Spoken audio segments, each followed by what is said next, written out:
I'm Rainey Garcia, and welcome to my very own student news. Today I'll be discussing the current issue, Hurricane Harvey, and how Hurricane Harvey is being discussed and compromised at the local, state level, and the national level. Hurricane Harvey is the first major hurricane to hit the United States since Hurricane Wilma that hit in 2005 as a Category 3. Hurricane Harvey recently hit in Texas, affecting 17 cities, including Wharton, Lake Conroe, and Houston at a level 4.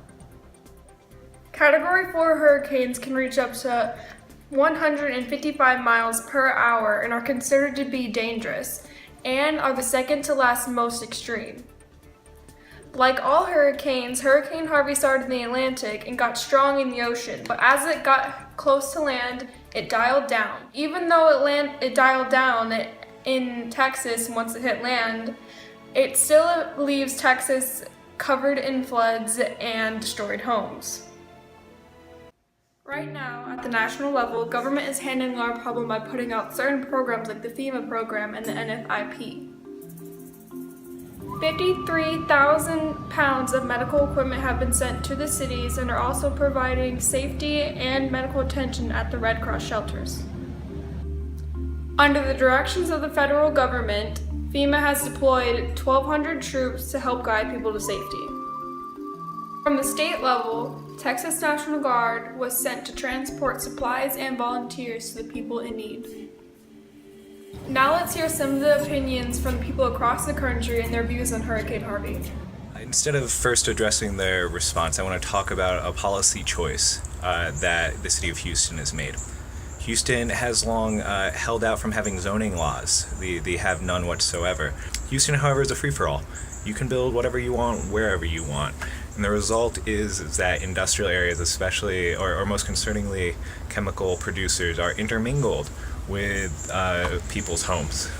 What's happened when you have something like Hurricane Harvey hit is the rescuers who, in other situations, could focus on purely residential areas where both they know that there's a heavy concentration of people who may need to be rescued, and they know is likely at least safer from dangerous chemical pollutants in floodwater than you'd see in industrial areas. But in Houston, they're happening to find that these industrial areas are causing pollution right in the middle of the residential area that is built directly around those industrial areas. So that's a choice that the city of Houston made several decades ago that is having a tremendous impact on the safety and well-being of those who have been stranded in Hurricane Harvey's wake.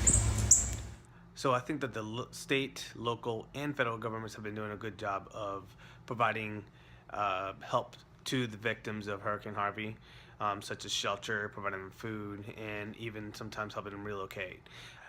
The thing that I'm most concerned about is the fact that it's going to take close to $200 billion to recover for recovery, and I don't, state of Texas, one of the places where they wanted to build the wall.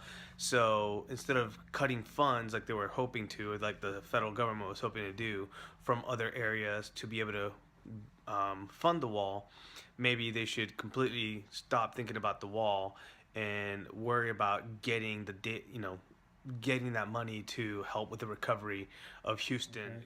I think the government is giving them the help they need with money, Red Cross, the militaries, everybody's helping to try to get them out of the destruction as fast as they can. I think the outcome of this is going to be a lot of rebuilding. Past hurricanes have shown that it takes at least 5 years, probably more, to fully rebuild an area, so there's going to be a lot of that happening. Mostly agree with how the government is responding to this, although I always think that agencies like FEMA that provide social services could use more funding so that they can be ready to respond quickly and efficiently when disasters such as Hurricane Harvey happen. I think the government is doing an excellent job sending help down to the victims of Hurricane Harvey. The fact that the executive branch, the President of the United States, approved a $15 billion aid for those cities affected is a great step in the right direction. As you can see, many people have different opinions on how the disaster caused by Hurricane Harvey is being handled by the government. We can all agree that Hurricane Harvey was devastating and will take some years to recover from. This is Rainey Garcia reporting to you from Shamley High School. Thank you for listening.